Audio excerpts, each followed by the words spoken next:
Hi friends, welcome back to our channel. నిన్న day 4లో part 1 కింద మనము కొన్ని ఎంసీక్యూస్ చేసుకున్నాం కదండి. ఇంకా రిమైనింగ్ ఎంసీక్యూస్ అనేది ఈ వీడియోలో డిస్కస్ చేసుకుందాం. Let start our session. Question number 1. The concept that transactions are recorded when they occur regardless of when cash is exchanged is known as. మనము ట్రాన్సాక్షన్స్ని బుక్స్లో రికార్డ్ చేస్తాం కదండి, అది క్యాష్తో సంబంధం లేకుండా ఆ ట్రాన్సాక్షన్స్ అనేది ఎప్పుడైతే అక్కర్ అవుతాయో అప్పుడు రికార్డ్ చేయాలి అని ఏ కాన్సెప్ట్ చెప్పుద్ది అంటే మనకి అక్రూవల్ కాన్సెప్ట్ అనేది చెప్పుద్ది అండి. అక్రూవల్ కాన్సెప్ట్ ఏమంటుందంటే మనకి ట్రాన్సాక్షన్ అనేది సేల్, సపోజ్ ఎగ్జాంపుల్ చూసుకున్నట్టయితే మనకి సేల్ ఎప్పుడు జరిగిందో అప్పుడు మనం బుక్స్లో రాస్తాం. అంతేగాని ఆ సేల్ కనుక జరిగినాక క్యాష్ 1 మంత్కో 2 మంత్కో వచ్చిందా లేదా ముందు అడ్వాన్స్గా క్యాష్ పే చేశారని అప్పుడు రికార్డ్ చేయడానికి కుదరదు. ఎప్పుడైతే సేల్ ఇంకర్ అయింది, సేల్ ఇంకర్ అవ్వడం అంటే ఎప్పుడు ఎదర్ గూడ్స్ లేదా సర్వీసెస్ డెలివరీ కంప్లీట్ అవుతాయో అప్పుడు మాత్రమే మన బుక్స్లో రికార్డ్ చేయాలి అని మనకి కాన్సెప్ట్ చెప్పుద్దండి. ఆ కాన్సెప్ట్ ఏంటంటే అక్రూవల్ కాన్సెప్ట్. ఇక్కడ option 2 accrual concept is the correct answer. Question number 2. According to the going concern concept assets are valued at. Going concern అనే కాన్సెప్ట్ ఏం చెప్పుద్ది మనకి, మన బిజినెస్ ఎప్పుడైనా సరే ఇండెఫినైట్గా వర్క్ అవుతుంది అంటే ఏ బిజినెస్ అయినా సరే ఇమీడియట్గా క్లోజ్ చేయడం కోసం పెట్టాము, కొన్ని ఏళ్ల పాటు అది కంటిన్యూ అవుతుంది అనే ఉద్దేశంతో మనం బిజినెస్ స్టార్ట్ ఇస్తాము అని గోయింగ్ కన్సర్న్ అనే కాన్సెప్ట్ చెప్పుద్ది. అందుకనే మనం ఎప్పుడైనా సరే అసెట్స్ అన్ని ఎలా వాల్యూ చేయాలంటే వాటి యొక్క కాస్ట్కి, మనం ఎప్పుడైతే కొన్నప్పుడు ఏమైతే కాస్ట్ ఇంకర్ అవుతామో ఆ కాస్ట్ని ఒరిజినల్ కాస్ట్ అంటారు. ఆ కాస్ట్ ప్రకారం వాల్యూ చేయాలి అని మనకి గోయింగ్ కన్సర్న్ చెప్తుంది. సో ఆ కాస్ట్ ఏం కాస్ట్ అంటారంటే దాన్ని హిస్టారికల్ కాస్ట్ లేదా ఒరిజినల్ కాస్ట్ అని అంటారు. So option 2 historical cost is the correct answer. Question number 3. Ram and Dev are two partners in the business. They received an order of goods they want to include in the sales figure, but Ram opposes it. How should the issue be settled? ఇప్పుడు Ram and Dev ఇద్దరు partners ఉన్నారు కదా, వాళ్ళకి ఏంటంటే ఒక order వచ్చింది. Order ప్రకారం దేవ్ ఏమంటున్నాడంటే బుక్స్లో రాద్దాము, ఆర్డర్ వచ్చింది కదా అంటుంది. కానీ రామ్ ఏమంటున్నాడంటే లేదు రాయకూడదు అలా యాజ్ పర్ అకౌంటింగ్ ప్రిన్సిపల్స్ ప్రకారం అంటున్నారు. ఎందుకు రాయకూడదు అంటే యాక్చువల్గా మనకి ఎప్పుడైతే సేల్ అనేది ఇంకర్ అవుతుందో అప్పుడు మాత్రమే మనము దాన్ని బుక్స్లో రాయాలి. అంతేకాని మనము సేల్ ఆర్డర్ రిసీవ్ అయినంత మాత్రాన సేల్ జరిగినట్టు కాదు కదా. ఇప్పుడు ఆర్డర్ క్యాన్సిల్ చేసేస్తాడు అనుకో, రేపు ఏమవుతుంది, సేల్ కాకుండా పోతుంది. ఆర్డర్ ఎప్పుడైతే ఫుల్ఫిల్ అవుతుంది, ఫుల్ఫిల్ ఎప్పుడు అవుతుంది, ఏదర్ సేల్ అన్నా జరిగి ఉండాలి లేదా సర్వీస్ అన్నా రెండర్ చేసి ఉండాలి, అప్పుడే అది ఫుల్ఫిల్ అయిపోయినట్టు. సో అప్పుడు మాత్రమే మనం బుక్స్లో రికార్డ్ చేయాల్సి వస్తుంది. ఇప్పుడు ఆప్షన్ చూసుకున్నట్టయితే amount of goods should be included in sales figure. Include చేయాలి అంటుంది, ఇది రాంగ్ ఆన్సర్.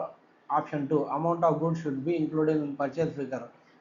మనం అసలు ఇక్కడ ఏమో సేల్ చేయడం కోసం ఆర్డర్ రిసీవ్ చేసుకున్నాం, అసలు ఇక పర్చేజ్ గురించి మాట్లాడుతుంది, ఇది అసలు ఆప్షనే కాదు. Next option 3 amount of goods should be excluded from sales figure. So ఈ ఆర్డర్ అయితే ఎంతైతే వాల్యూ వచ్చిందో దాన్ని సేల్స్ ఫిగర్లో ఇంక్లూడ్ చేయాలంటున్నాడు కదా దేవు, ఇంక్లూడ్ చేయకూడదు యాక్చువల్గా అయితే. అందుకనే ఆప్షన్ 3 అనేది మన correct answer. Amount of goods should be excluded from sales figure. Order ఎప్పుడైతే ఫుల్ఫిల్ అవుతుందో అప్పటిదాకా మనం దీన్ని సేల్స్ ఫిగర్లో చూపించకూడదు, దాన్ని ఎక్స్క్లూడ్ చేయాలి. సో ఆప్షన్ 3 అనేది మనకి correct answer. Question number 4. Prepaid expenses are shown as asset due to.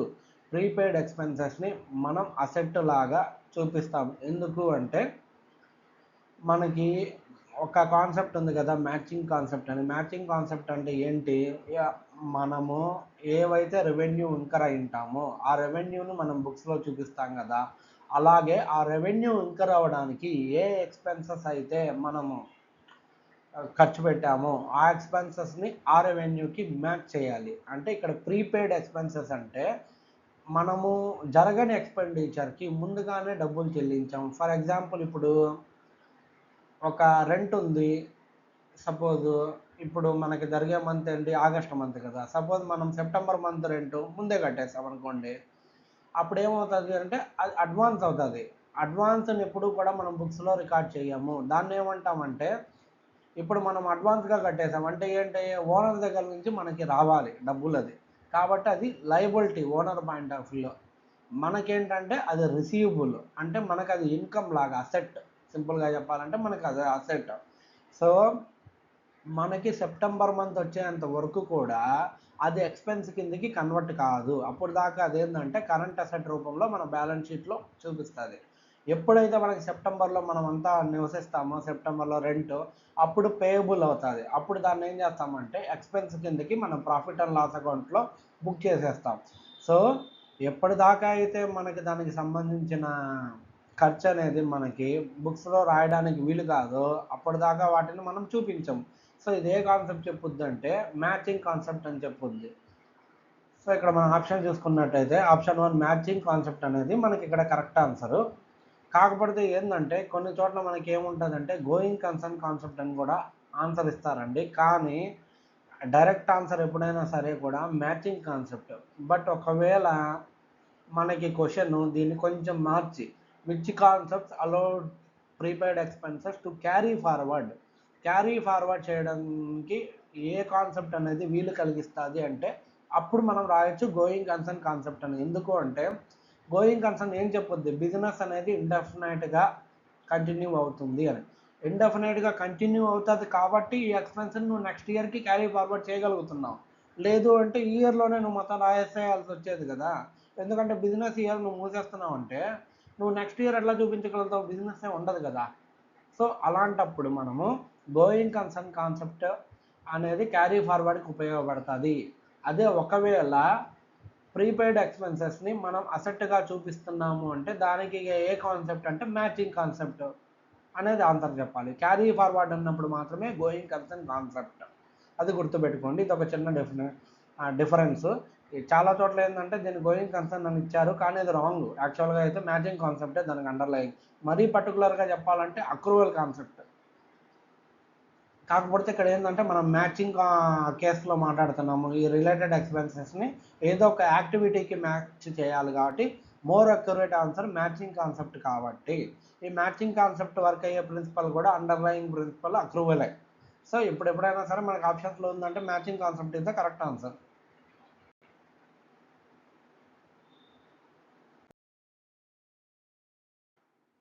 Question number 5. Mr. X does not keep proper records of his business. He has given you the following information. X అనే వ్యక్తి తన యొక్క రికార్డ్స్ని ప్రాపర్గా maintain చేయట్లేదంట. అందుకని అతను మనకి ఏం ఇచ్చారంటే ఫాలోయింగ్ ఇన్ఫర్మేషన్ ఇచ్చాడు. దాన్ని బట్టి అతని యొక్క బిజినెస్ ప్రాఫిట్లో ఉందా లాస్లో ఉందా చెప్పమంటున్నారండి. ఇప్పుడు ఏమి ఇచ్చారంటే ఓపెనింగ్ క్యాపిటల్ ఇచ్చారు, నెక్స్ట్ క్లోజింగ్ క్యాపిటల్ ఇచ్చారు, నెక్స్ట్ డ్రాయింగ్స్ ఇచ్చారు, నెక్స్ట్ అడిషనల్ క్యాపిటల్ ఇచ్చారు. ఇప్పుడు ఓపెనింగ్ క్యాపిటల్ అంటే తను స్టార్టింగ్లో కంపెనీలో ఏదైతే పెట్టుబడి పెట్టాలో ఆ క్యాపిటల్ని ఓపెనింగ్ క్యాపిటల్ అంటారు. క్లోజింగ్ క్యాపిటల్ అంటే మనకి ఇయర్ ఎండింగ్లో ఫైనాన్షియల్ అకౌంట్స్ ప్రిపేర్ చేస్తాం కదా, లాస్ట్లో ఏదైతే మిగిలిందో దాన్ని క్లోజింగ్ క్యాపిటల్ అంటారు. డ్రాయింగ్స్ అంటే తన పర్సనల్ ఎక్స్పెన్సెస్ కోసం బిజినెస్లో పెట్టిన డబ్బుల్ని విత్డ్రా చేస్తే దాన్ని డ్రాయింగ్స్ అంటారు. అడిషనల్ క్యాపిటల్ అంటే తను ఇంకొంచెం ఎక్స్ట్రా పెట్టుబడి ఏదైనా పెడితే దాన్ని అడిషనల్ క్యాపిటల్ అంటారు. సో ఇప్పుడు ఓపెనింగ్ క్యాపిటల్ వచ్చేసి తను స్టార్టింగ్లో పెట్టిన పెట్టుబడి ఎంత అంటే ₹1,00,000 పెట్టాడు. తర్వాత ఏం చేశాడంటే తన పర్సనల్ ఖర్చుల కోసం ఒక 30,000 ఏం చేశాడంటే తీసేశాడు. సో ఇప్పుడు తను టోటల్ పెట్టిన పెట్టుబడి ఎంత అంటే 1,00,000 - 30,000 వచ్చేది 70,000 తన క్యాపిటల్ అన్నట్టు. తర్వాత ఏం చేశాడు, అడిషనల్గా మళ్ళీ పెట్టాడు క్యాపిటల్. ఎంత పెట్టాడు, 37,500 పెట్టాడు. ఆల్రెడీ మనకు 70,000 ఉంది, ప్లస్ 37,500 అంటే ₹1,07,500 మనకి పెట్టుబడి పెట్టినట్టు. కానీ అంటే 1,07,500 పెట్టుబడి పెట్టినట్టు. అంటే ఇది మన క్లోజింగ్ క్యాపిటల్గా ఉండాలి 1,07,500 అనేది. కానీ ఏమైంది, ఇక్కడ క్లోజింగ్ క్యాపిటల్ చూసుకున్నట్టయితే మనకి ₹1,25,000 ఉంది క్లోజింగ్ క్యాపిటల్. మరి ఇది ఎలా ఉంది, ఎప్పుడైనా సరే క్యాపిటల్ పెరిగిందంటే రెండు రీజన్స్ ఉంటాయి. ఒకటి అడిషనల్ క్యాపిటల్ అన్నా పెట్టింటాము, లేదా రెండు అంటే ప్రాఫిట్ వచ్చి ఉండాలి బిజినెస్లో. అదే ఒకవేళ క్యాపిటల్ కనుక క్లోజింగ్ క్యాపిటల్ ఇనిషియల్గా ఉన్న క్యాపిటల్కి క్లోజింగ్ క్యాపిటల్ కనుక తగ్గింది అంటే రెండు రీజన్స్ ఉంటాయి. ఒకటి డ్రాయింగ్ అన్నా ఉండాలి, లేదంటే బిజినెస్లో లాస్ అన్నా వచ్చి ఉండాలి.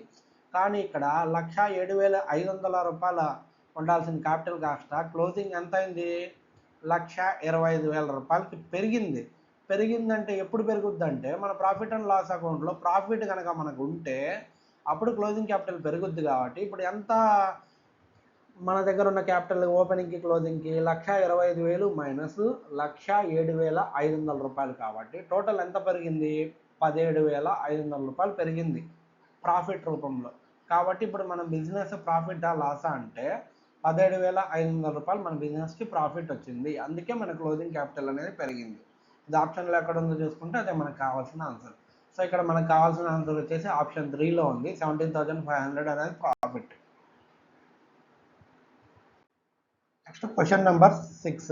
Which principle states that revenues and expenses should be recorded in the same accounting period they were incurred? Revenues and expenses ఏ ఇయర్లో ఇంకర్ అవుతాయో అదే ఇయర్లో రికార్డ్ చేయాలి అనేది మనకి ఏ అకౌంటింగ్ ప్రిన్సిపల్ చెప్పుద్ది అంటే, మనం ఇందాకనే డిస్కస్ చేసేసాంగా మ్యాచింగ్ కాన్సెప్ట్ అనేది. ఏ ఇయర్లో రెవెన్యూ అయితే ఇంకర్ అవుతామో ఆ ఇయర్కి సంబంధించిన ఆ రెవెన్యూ జనరేట్ చేయడానికి ఏ ఎక్స్పెన్సెస్ అయితే మనం ఖర్చు పెట్టింటామో వాటిని ఆ ఇయర్ అకౌంటింగ్ పీరియడ్లోనే మనం బుక్స్లో రికార్డ్ చేయాలి. అంటే ఈ రెవెన్యూకి ఈ ఎక్స్పెండిచర్ని మనం ఏం చేస్తున్నాం అంటే మ్యాచ్ చేస్తున్నాం, అందుకనే దాన్ని మ్యాచింగ్ ప్రిన్సిపల్ అంటారు. ఓకేనా? సో ఇక్కడ ఎక్కడ ఆప్షన్ 1లో మ్యాచింగ్ కాన్సెప్ట్ ఉంది కాబట్టి మన కరెక్ట్ ఆన్సర్ వచ్చేసి ఆప్షన్ 1 మ్యాచింగ్ కాన్సెప్ట్.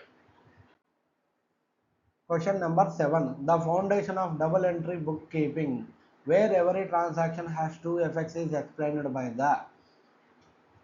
మనకి డబుల్ ఎంట్రీ బుక్ కీపింగ్ యొక్క ఫౌండేషన్ ఏంది? ప్రతి డెబిట్కి ఒక క్రెడిట్ ఉంటుంది. ఓకేనా?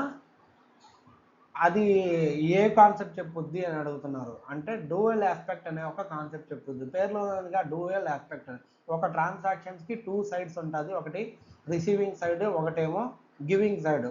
సో వాటినే సింపుల్గా చెప్పాలంటే క్రెడిట్ సైడ్, డెబిట్ సైడ్ అంటారు. సో దీని ఫౌండేషన్ ఏంటంటే డ్యూయల్ ఆస్పెక్ట్ కాన్సెప్ట్. సో మనకి అక్కడ ఆప్షన్ 3లో డ్యూయల్ ఆస్పెక్ట్ కాన్సెప్ట్ అనేది ఉంది. కావాల్సిన ఆన్సర్ వచ్చేసి option 3. Next question number 8. Which principle suggests that an accountant should be cautious and not overstate profits and assets? ఎప్పుడైనా సరే అకౌంటెంట్ ఒక ఎంట్రీని రికార్డ్ చేస్తున్నాడంటే తను చాలా జాగ్రత్త అనేది వహించాలి. ఎంత జాగ్రత్త వహించాలంటే అనవసరమైన ప్రాఫిట్స్ అనేది ఎప్పుడూ మన బుక్స్లో చూపించకూడదు.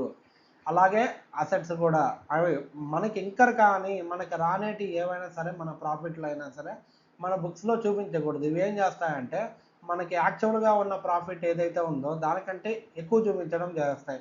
దీనివల్ల ఏంటంటే మన ఫైనాన్షియల్ స్టేట్మెంట్స్ ఎప్పుడు ట్రూ అండ్ ఫెయిర్ వ్యూ అనేది చూపించదు. అదేవిధంగా ఒకవేళ మనకు లాసెస్ ఏమైనా ఇంకర్ అవుతాయంటే ప్రాబబుల్ లాసెస్, వాటిని ఖచ్చితంగా ముందుగానే చూపించాలి. ఓకేనా? ఇదే ప్రిన్సిపల్ చెప్పుద్ది అంటే జాగ్రత్త అనగానే మనం ఫాలో అవ్వాల్సింది అంటే కన్జర్వేటిజం లేదా ప్రూడెన్స్ అనే కాన్సెప్ట్. ఓకేనా? సో ఇక్కడ మనకు ఆప్షన్ 2లో చూసుకున్నట్టయితే కన్జర్వేటిజం అనేది ఉంది కాబట్టి సో ఆప్షన్ 2 అనేది correct answer. Next question number 9. Which accounting concept tells that depreciation to be charged as per one particular method year on year? మనం ఎప్పుడైనా సరే ఏదైనా ఒక కాన్సెప్ట్ ప్రతి ఇయర్ కన్సిస్టెంట్గా ఫాలో అవుతూ ఉండాలి అని మనం అకౌంటింగ్ కాన్సెప్ట్లో చెప్పుకున్నాం కదండి. ఎందుకంటే మనము ఒక కంపెనీ నుంచి ఇంకో కంపెనీ యొక్క పర్ఫార్మెన్స్ని జడ్జి చేయాలన్నా, సేమ్ కంపెనీ ఈ ఇయర్ ప్రీవియస్ ఇయర్ యొక్క పర్ఫార్మెన్స్ని కంపేర్ చేయాలన్నా సరే మనం ఎప్పుడైనా సరే ప్రిన్సిపల్స్ అనేది ఒకేలా కంటిన్యూస్గా ఫాలో అవుతూ ఉండాలి. సో అదేవిధంగా ఈ డిప్రిషియేషన్ అనే ప్రిన్సిపల్లో మనకి కొన్ని డిఫరెంట్ మెథడ్స్ ఉన్నాయి కదా డిప్రిషియేషన్ క్యాలిక్యులేట్ చేయడానికి. మనం ఏ మెథడ్ అయితే 1 ఇయర్ అడాప్ట్ చేసుకున్నావో అదే మెథడ్ ప్రతి ఇయర్ అడాప్ట్ చేసుకుంటే ఆ కాన్సెప్ట్ని ఏమంటారని అడుగుతుందండి. సింపుల్, మనకి క్వశ్చన్లోనే ఉంది చెప్పాలంటే. ప్రతి ఇయర్ ఒకే కాన్సెప్ట్ని మనం కన్సిస్టెంట్గా ఫాలో అవ్వాలనుకుంటున్నాం కాబట్టి ఆ ప్రిన్సిపల్ ఏంది? కన్సిస్టెన్సీ ప్రిన్సిపల్, అంతే. సో మనకి ఆప్షన్ 2 చూసుకున్నట్టయితే consistency principle, option 2 is the correct answer. Question number 10. The cost of calculator 500 is charged to revenue and not treated as an asset, although its useful life is extended to more than 1 year.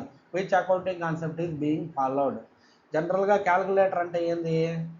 ఏదైనా ఒక వస్తువు యొక్క useful life more than 1 year ఉంటే వాటిని ఏమంటే asset కిందకి పరిగణిస్తాం మనం.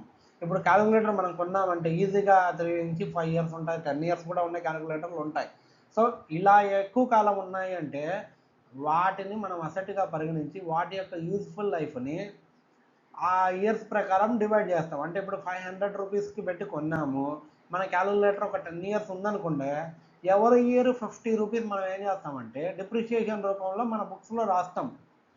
కానీ ఇప్పుడు ఒక ప్రిన్సిపల్ మనకి ఏం చెప్పుద్ది అంటే, ఇట్లా అనవసరమైన చిన్న చిన్న ఎక్స్‌పెన్సెస్‌ని మీరు నార్మల్ అకౌంటింగ్ పాలసీస్ ఫాలో అవ్వడం వల్ల మనకి చాలా అన్నెసెసరీ ఎంట్రీస్ పడతాయి. అన్నెసెసరీ టైం వేస్ట్ అవుతది.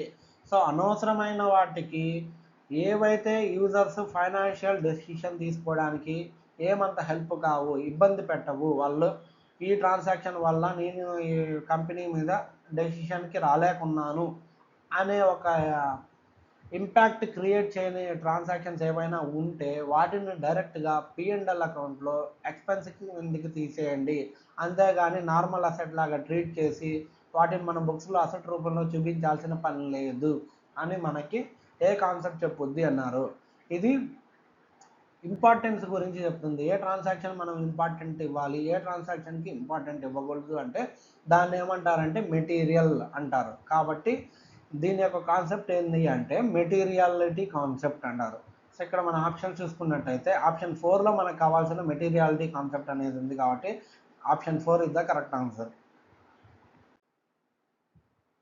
Question number 11. When a company chooses to use the FIFO method, inventory valuation method, and then consistently uses it year after year, it is applying the already మనం ఇందాక depreciation గురించి మాట్లాడుకున్నాగా same principle. ప్రతి year మనం FIFO మెథడ్లోనే ఇన్వెంటరీని value చేస్తున్నామంటే దానికి కారణం ఏంటి? Consistency అనే ఒక కాన్సెప్ట్ని మనం ఫాలో అవుతున్నాం కాబట్టి. సో కన్సిస్టెంట్గా ఎప్పుడు ఒకే ఇన్వెంటరీ వాల్యుయేషన్ వాడాలి. సో ఆప్షన్ 3 అనేది మనకి correct answer, consistency concept. Next question number 12. Financial position of the business is ascertained on the basis of మన ఫైనాన్షియల్ పొజిషన్, మన బిజినెస్ యొక్క ఫైనాన్షియల్ పొజిషన్ అనేది దేని బేస్లో అసర్టైన్ చేస్తాం? పొజిషన్ అంటే మనకు కావాల్సింది ఏంటంటే ఫస్ట్ బ్యాలెన్స్ షీట్. బ్యాలెన్స్ షీట్ని బేస్ చేసుకొని మనం మన ఫైనాన్షియల్ యొక్క పొజిషన్ని ఫాలో అవుతాం. కానీ మనం ఏంటంటే ఒకసారి మనకు ఆప్షన్స్లో డైరెక్ట్గా బ్యాలెన్స్ షీట్ అనేది ఇవ్వరు. ఒకసారి ఆప్షన్స్ని మన ట్రిక్కీగా మారుస్తాడు. అప్పుడు ఏంటంటే మనం కన్ఫ్యూజ్ అవుతాం. సో అలాంటి ఆప్షన్స్ ఇక్కడ మనకి ఇవ్వడం జరిగింది. ఏంటంటే option 1 records prepared under book keeping. Book keeping ప్రకారం ఏమేమి రికార్డ్స్ ప్రిపేర్ చేసామో వాటిని బట్టి మనం బ్యాలెన్స్ షీట్ యొక్క పొజిషన్ అవైల్ అవుతాం అంటే అవ్వలేం కదా. మనం రికార్డ్స్లో ఏం రాసుకుంటాం? జస్ట్ ఎంట్రీస్ రాసుకుంటా కూర్చుంటాము. వాటిని లెజర్లోకి క్లాసిఫై చేసుకుంటాము. కానీ మనము దాని నుంచి ఏం చెక్ చేయగలుగుతాం? అన్ని ఎంట్రీస్ అన్నీ ఒక చోటకి తెచ్చి మనం దాని నుంచి పే అండ్ ఎల్ అకౌంట్ అన్నీ ప్రిపేర్ చేసి బ్యాలెన్స్ షీట్ ప్రిపేర్ చేస్తే కదా పొజిషన్ చేయగలిగేది. సేమ్ అలాగనే ట్రయల్ బ్యాలెన్స్ అయినా జర్నల్ అయినా అన్నీ బుక్ కీపింగ్లో పార్టే. ఇవన్నీ ఏంటంటే మన ట్రాన్సాక్షన్స్ని రికార్డ్ చేయడం కోసం, సమ్మరైజ్ చేయడం కోసం, క్లాసిఫై చేయడం కోసం హెల్ప్ అవుతాయి.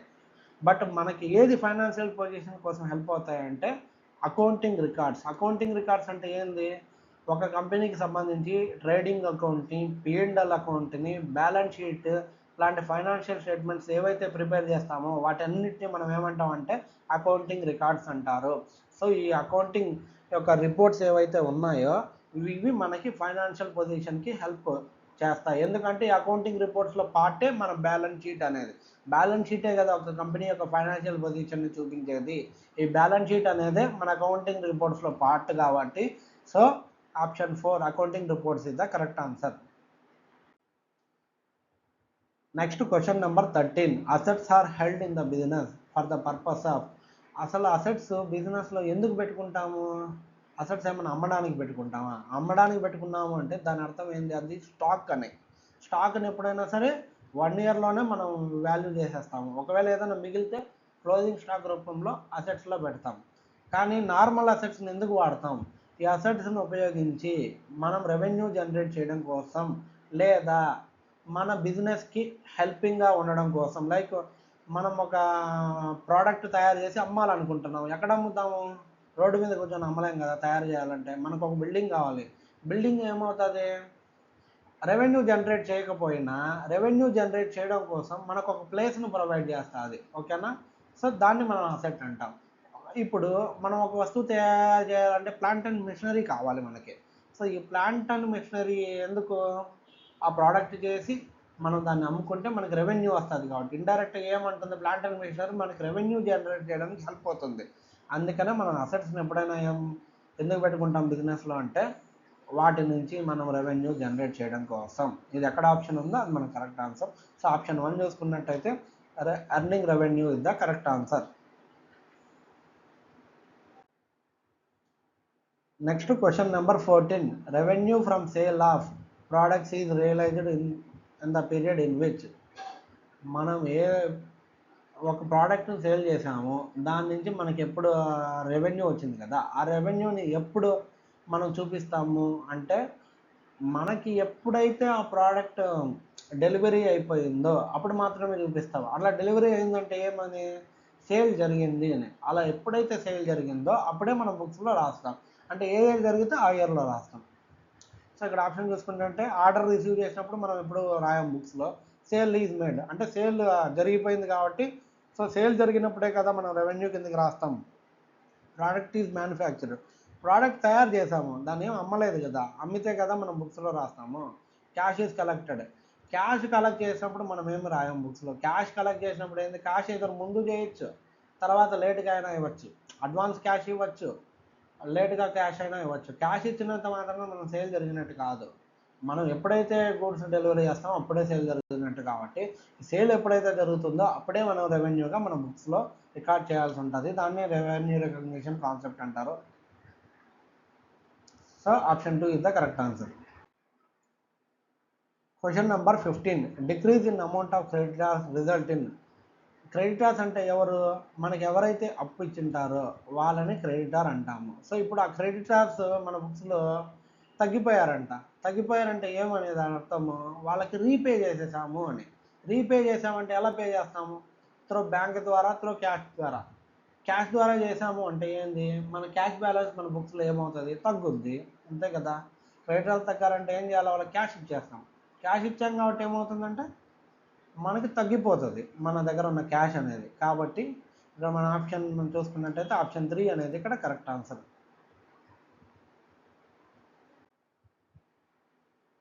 Next question number 16. On 1st January 22 Mohan limited paid office rent 20,000. This can be classified as.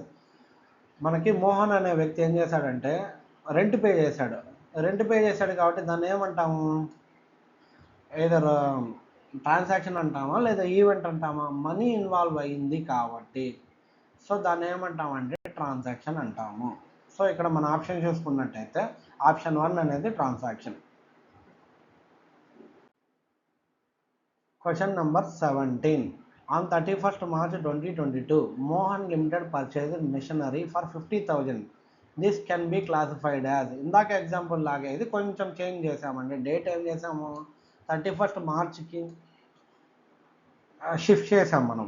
ఇప్పుడు ఏం చేశాడంటే ప్లాంట్ అండ్ మిషనరీ కొన్నాడు. ఎంత కొన్నాడు, 50,000 కొన్నాడు. ఇప్పుడు దీన్ని ఏమని రాయాలనుకుంటున్నాం, ట్రాన్సాక్షన్ అని రాయాలా, ఈవెంట్ అని రాయాలా, లేదా transaction as well as event అని రాయాలా, ట్రాన్సాక్షన్ ఈవెంట్ రెండు కాదని చెప్పాలా.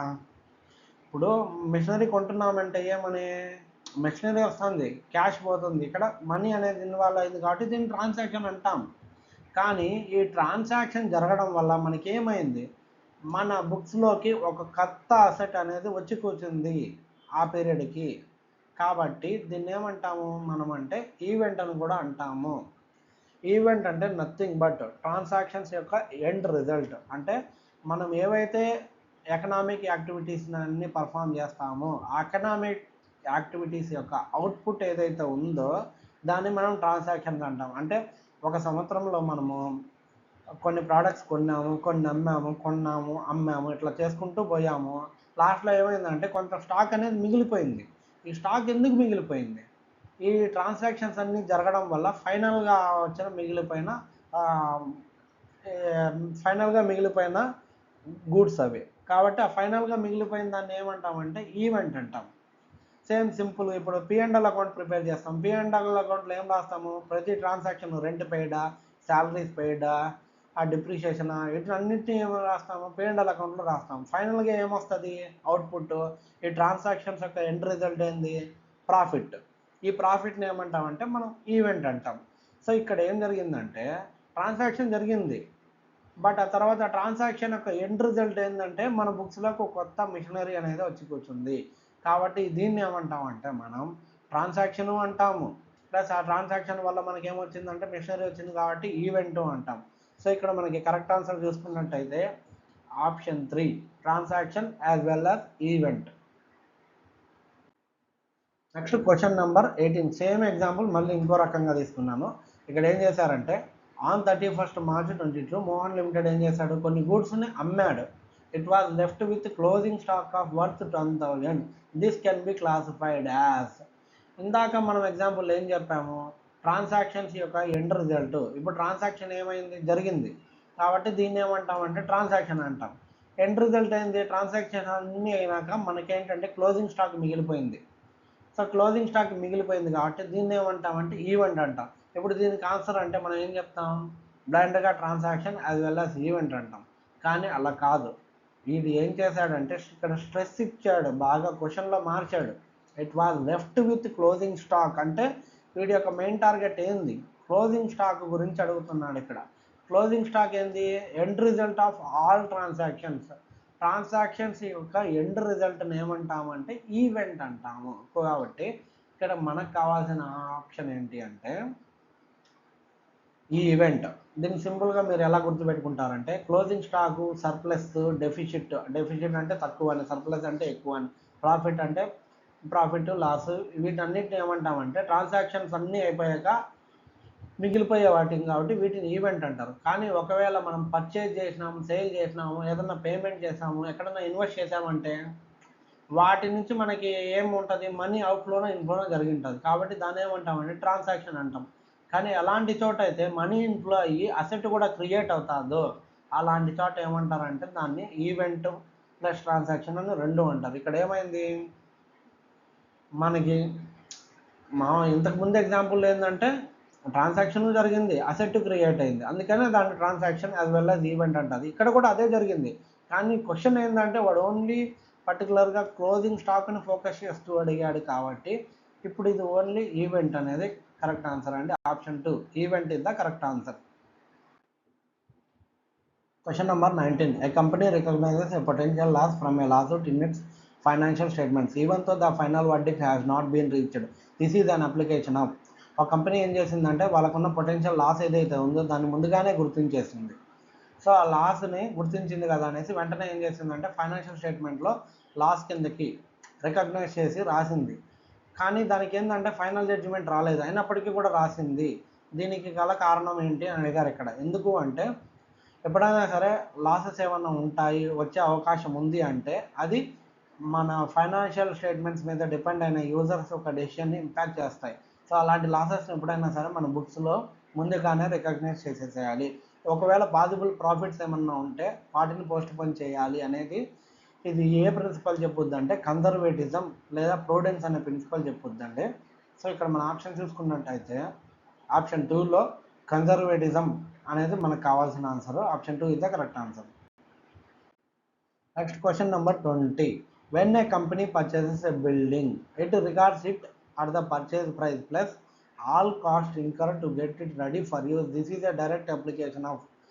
మనకి ఎప్పుడైనా సరే కంపెనీ ఏదైనా కొనిందనుకో, ఫర్ ఎగ్జాంపుల్ ఇక్కడ బిల్డింగ్ ఇచ్చారు, ఈ బిల్డింగ్ కొన్నారు, తర్వాత ఏం చేశారంటే ఆ బిల్డింగ్ ఒక ప్రైజే కాకుండా దానికి అసోసియేట్ అయిన కాస్ట్లన్నిటినీ కూడా ఏం చేసినారు, బుక్స్లో చూపించారు కాస్ట్ కిందకి. ఇది ఏ ప్రిన్సిపల్ యొక్క డైరెక్ట్ అప్లికేషన్ అని అడిగారు. అంటే ఎప్పుడైనా సరే బిల్డింగ్ కానీ ప్లాంట్ ఎక్స్పెన్సీ కానీ ఏవైనా సరే బుక్స్లో కనుక మనకి కాస్ట్లోనే చూపించాలనేది ఏం ప్రిన్సిపల్ చెప్పుద్ది, హిస్టారికల్ కాస్ట్ అనే కాన్సెప్ట్ చెప్పుద్ది. ఈ కాన్సెప్ట్ ఏం చెప్పుద్ది, నువ్వు ఒక వస్తువును కొన్నామంటే వస్తువు కాస్తే కాదు, ఆ వస్తువుని మన దగ్గరికి తెచ్చుకొని మన ఫ్యాక్టరీలో ఆ వస్తువు ఆపరేట్ అయ్యేంత వరకు ఇంకర్ అయిన ప్రతి ఒక్క కాస్ట్ని మనం ఇంక్లూడ్ చేయాలి. మనం కాన్సెప్ట్లో చూసుకున్నట్టయితే మనకు గుజరాత్ ఎగ్జాంపుల్ ఒకటి చెప్పాను కదండి. గుజరాత్లో మనం ప్లాంట్ అండ్ మెషినరీ కొన్నాము 50 లక్షలు పెట్టి, దాన్ని అక్కడి నుంచి ఎక్కడికి విజయవాడకి తెచ్చుకున్నాము, ₹1,00,000 అయ్యింది ట్రాన్స్పోర్టేషన్ ఛార్జెస్. నెక్స్ట్ దాన్ని ఏంటంటే ఆ ప్లాంట్ అండ్ మెషినరీని మనం వర్క్ చేసే స్టేజ్కి తేవాలంటే దాన్ని ఇన్స్టాల్ చేయాలి, దాన్ని కొన్ని అరేంజ్మెంట్స్ చేసుకోవాల్సి ఉంటాయి కదా. సో దానికి మనకి ఏమైందంటే ₹1,00,000 ఖర్చు అయింది. సో టోటల్ ఎంత అయిందంటే 52 lakhs అయింది. కాబట్టి ఈ మిషన్ని కొని దాన్ని రెడీ టు యూజ్ మన వాడకానికి ఉపయోగపడేంత వరకు ఇంకర్ అయ్యే మిడిల్లో ఇంకర్ అయిన ప్రతి కాస్ట్ని మనం కాస్ట్లో ఇంకర్ చేయాలంటే టోటల్ 52 lakhs అయింది. కాబట్టి 52 lakhsని మనం బుక్స్లో కాస్ట్ రూపంలో చూపించాలి అనే విషయం మనకి ఏ కాన్సెప్ట్ చెప్పుద్ది అంటే కాస్ట్ కాన్సెప్ట్ చెప్పుద్ది. దాన్నే ఏమంటారంటే హిస్టారికల్ కాస్ట్ కాన్సెప్ట్ అని కూడా అంటారు. సో ఇక్కడ మన ఆప్షన్ చూసుకున్నట్టయితే ఆప్షన్ 2 అనేది మన కాస్ట్ కాన్సెప్ట్ అండి. సో ఇంతటితో మనకి ఈ ఎంసీక్యూ సెషన్ అనేది ఎండ్ అయిపోయింది. ఈ వీడియో కనుక మీకు నచ్చినట్టయితే please like, share and subscribe. మనం నెక్స్ట్ వీడియోలో మళ్ళీ కలుద్దాం.